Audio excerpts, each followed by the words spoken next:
Assalamualaikum warahmatullahi wabarakatuh. Jumpa lagi dengan saya Om Bob di channel Atur Uang. Kali ini saya akan berbagi salah satu metode valuasi ya, nilai saham, nilai harga saham, wajar saham itu yang cukup sederhana, yakni dengan menggunakan price earning ratio. Jadi itu sendiri itu adalah merupakan suatu metode ya yang paling gampang digunakan, yakni hanya dengan melihat berapa sih sebenarnya nilai per suatu saham saat ini dan ke depan akan jadi seperti apa. Jadi itu sendiri adalah merupakan salah satu ukuran yang paling mudah diperoleh. Teman-teman tinggal buka di berbagai platform, baik di RTI misalkan ya, atau di Stockbit, atau mungkin juga di platform teman-teman sendiri. Itu akan dengan mudah memperoleh eh, nilai per price earning ratio dari suatu saham.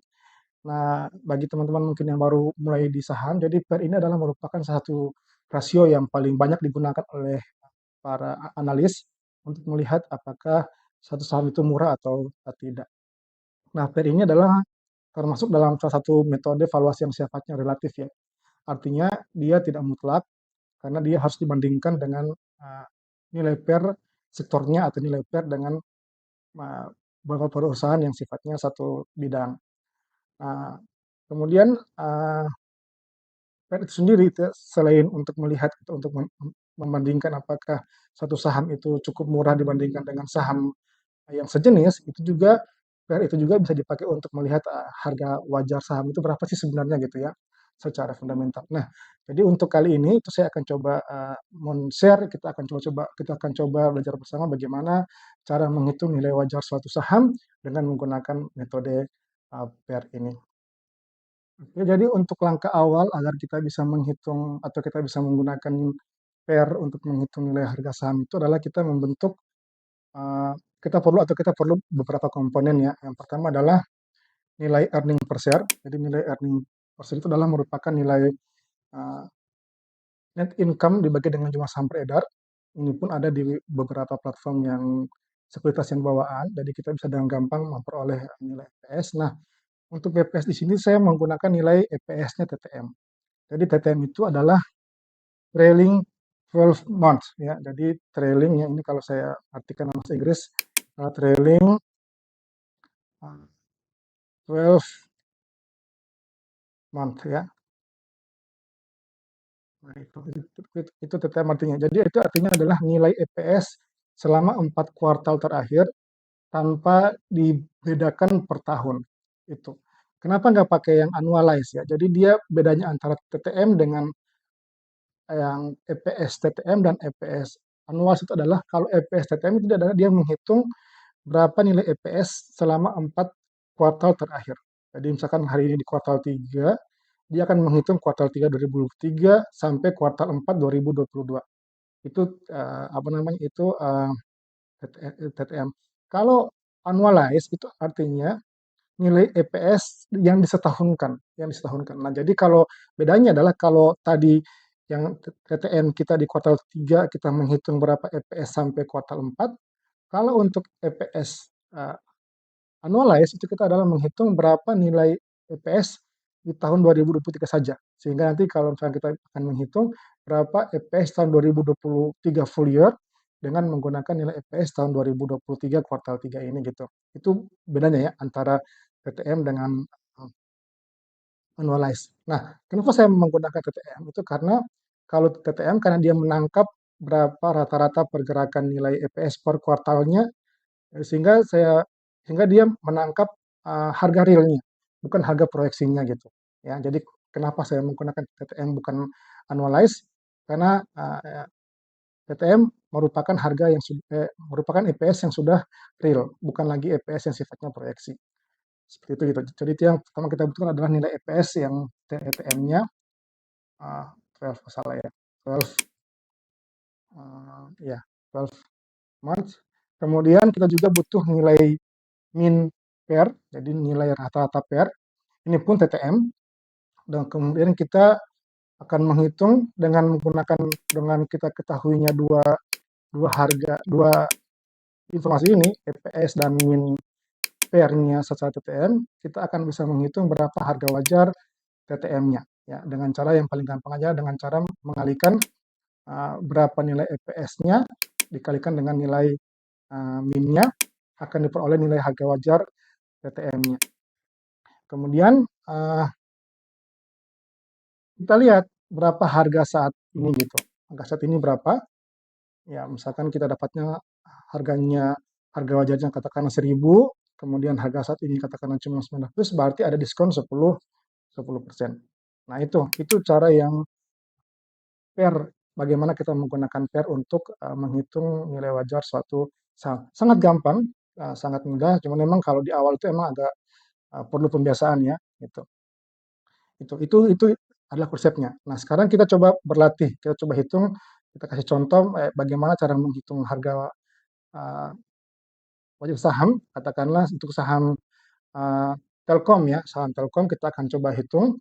Nah, yang pertama adalah kita perlu menghitung berapa nilai yang tadi, nilai yang dua informasi ini, yakni EPS dan min PR-nya secara TTM.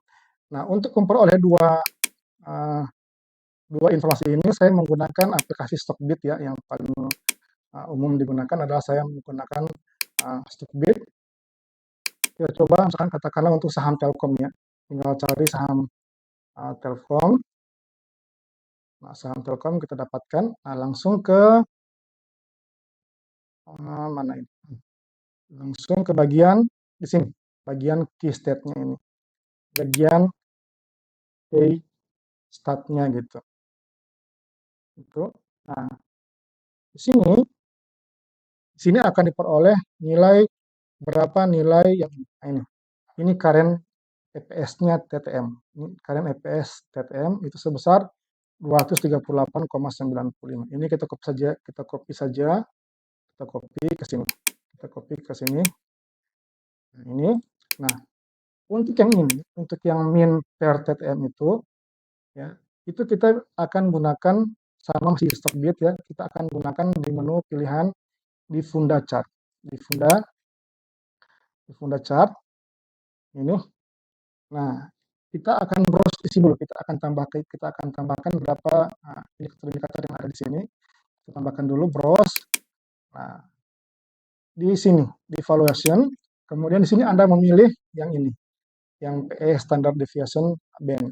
Nah, di sini ada beberapa pilihan. Kita bisa usahakan apakah kita hanya menggunakan yang per tahun ke belakang, ya, yang per 1 year, atau misalkan per 3 tahun ke belakang, atau per 3 year gitu. Seperti itu ya. Atau yang 5 year. Nah, di sini saya akan menggunakan yang per yang 5 year-nya gitu. Ya, yang 5 year karena saham cukup adalah saham blue chip, jadi saya akan menggunakan yang per yang 5 year-nya. Jadi ini saya tambahkan. Nah, akan diperoleh nilai angka 18,02 per. Ini adalah nilai per secara rata-rata untuk saham Telkom. Kemudian saya tambahkan lagi beberapa informasi. Untuk yang 5 year saya akan tambahkan adalah 1 PE, artinya adalah nilai 1 deviasinya ke atas, juga 2 deviasinya gitu. Yang ini, yang 5 year ya, yang 5 year harus seragam. Jadi kalau mau pakai yang 5 ya 5 semua, kalau mau pakai yang 3 3 semua gitu. Kita tambahkan lagi yang di bawahnya, yang ini, yang -1 dan -2 PE. Seperti itu.